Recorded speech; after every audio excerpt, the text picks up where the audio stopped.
Algumas pessoas poderiam fazer o favor de sair da minha vida.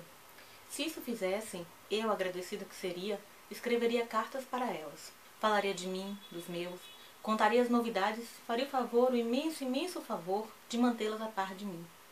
Prometo que as faria sentir minha presença, ainda que distantes. Prometo que as manteria sempre em dia, ainda que ausentes. Prometo que não passaria um dia sem enviar notícias de cá. Cartas seladas e remetidas com precisão, com rapidez. Missivas que chegariam rápidas feito mísseis, falando de mim, dos meus. E assinaria as cartas, sem saudade, com amor. Perdoe-me tanto laqueta, Juliana Gervason é a nossa resenha de hoje.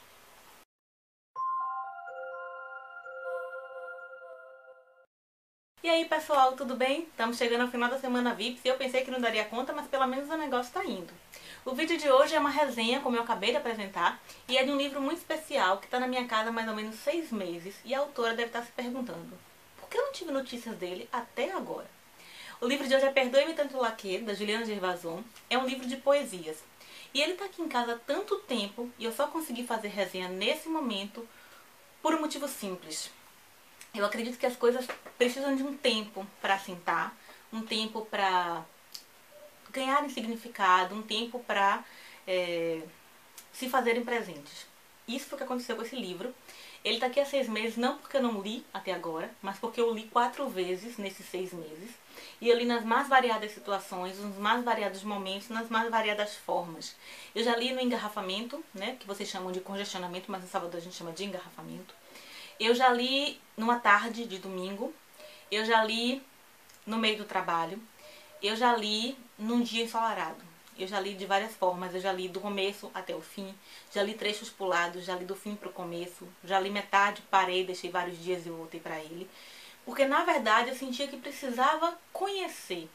Como se esse livro fosse uma pessoa que eu tivesse entrado em contato e eu tinha me apresentado, precisava conversar com ela dia após dia para ir conhecendo um pouco mais, para ir me familiarizando e deixar aquele gelo inicial e sendo quebrado aos pouquinhos, né, e derretendo com o calor do nosso conhecimento, da nossa familiaridade, até que se tornasse um conhecido, um amigo, alguém que eu pudesse começar o diálogo, não com aquela formalidade do primeiro encontro, mas com a familiaridade de quem fala: e aí, tudo bem? Perdoe-me tanto laquê, como eu disse, é um livro de poesias. E eu sempre falei aqui no canal e no blog que tenho uma dificuldade enorme com poesias. Eu tenho uma dificuldade de me conectar, de entender, de me emocionar com as poesias. É como se aquelas palavras arrumadas daquele jeito diferente de um texto corrido não chegassem a mim, não me alcançassem. E eu sempre me perguntava por que isso acontecia. Né? Se eu tentei ler algumas poesias, ficava entediada, largava, abandonava, não entendia, me irritava muitas vezes. E aí quando eu recebi esse livro, eu fiquei num misto de alegria e lisonja por ter recebido, mas ao mesmo tempo morrendo de medo. E aí, como é que eu vou ler esse livro de poesias? Como é que eu vou resenhar esse livro de poesias? Como é que eu vou falar alguma coisa desse livro de poesias se eu tenho essa dificuldade tão grande? E eu acho que o encontro com esse livro e o tempo que eu levei para falar dele foi importante porque esse livro para mim significou uma porta para a poesia, uma porta para ler outras poesias. Eu ainda não consigo ter uma paixão por poesias. Não é ainda um estilo de literatura que me faça ficar desesperada para ler mais, mais e mais. Mas eu já consigo ver um vislumbre de brilho no olho. Eu consegui sorrir com as coisas que eu li aqui. E mais do que isso, eu li alguma coisa lá no Tumblr, né, de que os livros existem para mostrar que a gente não está tão só nesse mundo. E eu acho que as poesias existem para uma coisa muito parecida.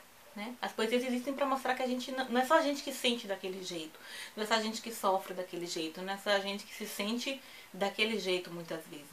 E quando eu li esse livro, eu segui à risca a recomendação que a Patrícia Pirota dá aqui no começo, né, num prefácio lindo que ela fez. Acho que é prefácio que a gente pode chamar isso, né? Que diz assim: doeu reconhecer nas palavras de outra pessoa uma angústia que eu achava ser só minha. E foi a partir dali que me encontrei em Juliana e fui e tenho sido feliz. E outra passagem ela diz: a poesia desse livro não está em estado de dicionário. É necessário que você traga a chave drummondiana que possa abrir as portas e janelas das palavras, que, aqui adormecidas, esperam para brincar em olhos outros. E foi isso que eu fiz. E aí eu percebi qual era o meu erro com a poesia e qual pode ser a chave para ler outras poesias, e por isso que eu chamei esse livro de porta. né? E aí eu digo que a Juliana me ajudou e a Patrícia Pirota também nesse começo, sabe? Não é nem um prefácio, é uma apresentação, digamos assim. Eu queria entender as palavras da poesia em estado de dicionário. Eu queria que elas falassem diretamente para mim. E palavras em poesia não falam. Elas se fazem sentir. Acho que é mais ou menos isso. Não sei se eu consegui ser clara, mas a sensação que eu tenho a partir desse livro é isso. As palavras na poesia não me contam uma história, elas me contam sentimentos, elas me contam sensações. Elas me falam de universos particulares das pessoas que escrevem. Elas me falam de infinitos, de desejos, de sonhos, de anseios, de frustrações. Muito mais do que histórias. Então elas me comunicam sentimentos. E eu queria entender, como é que eu podia entender sentimentos lendo palavras, entendendo palavras? Era impossível. Eu acho que era esse desencontro que acontecia comigo com a poesia. Eu queria ler as palavras e que elas fizessem sentido do modo dicionário, e não é isso. Então, quando eu li isso aqui, eu fiquei muito feliz a cada texto que eu ia lendo, a cada coisa que eu ia não compreendendo, mas que eu ia sentindo. Eu me livrei das... Foi uma coisa muito parecida do que aconteceu com os clássicos. Eu tinha um medo extremo de ler clássicos, porque eu achava que não ia entender, que ia ser datado, que eu não ia gostar da história, que eu achava enfadonha, e estava perdendo uma oportunidade incrível. Mesma coisa com poesia. É bem possível que eu tenha perdido oportunidades incríveis de me emocionar com poesias, porque eu estava lendo da forma errada. Eu queria entender no concreto o que é completamente abstrato. Então, esse livro foi uma experiência muito bacana por esse motivo, né? Sem contar que eu acho tão lisonjeiro, eu acho tão especial que alguém... porque, ok, as histórias também falam de nós mesmos, né? As histórias que nós escrevemos falam de nós, falam da nossa própria história, né? O autor sempre coloca muito, quase tudo, ou muita coisa dele mesmo nas histórias que escreve, mas na poesia talvez isso seja mais direto, mais observável. Então eu acho uma coragem insana, praticamente, alguém escrever poesia e falar, assim, se desnudar tanto naquelas palavras. Eu acho que quem faz poesia tá num degrau acima da mágica com palavras, porque consegue combinar num espaço curto, de uma forma abstrata, palavras que comunicam tantos sentimentos.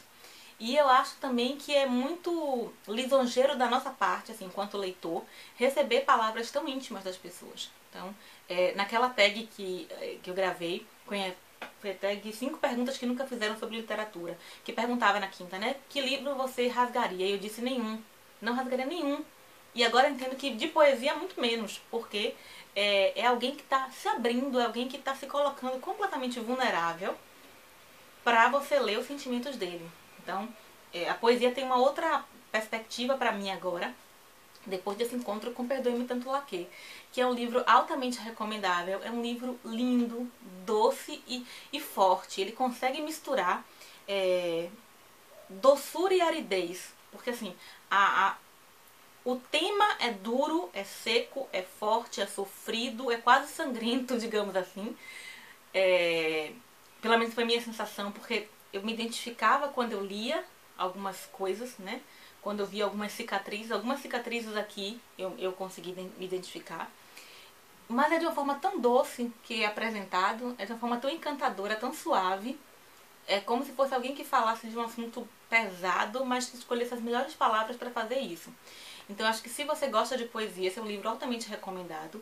Se você não tem esse contato com poesia, se você não entende poesia, eu acho que pode ser uma oportunidade e quem sabe você tem uma experiência parecida com a minha. Você consiga, se não passar pela porta da poesia ainda, pelo menos você abra essa porta e consiga enxergar que tem um caminho possivelmente muito bacana lá adiante. Então é isso. Esse foi o vídeo de hoje da Semana Vips com Perdoe-me Tanto Laquê, da Juliana Gervasson. Sim, a camisa é uma homenagem ao Theo. E eu queria mandar um beijo pra Ju e pro Theo. Tchau!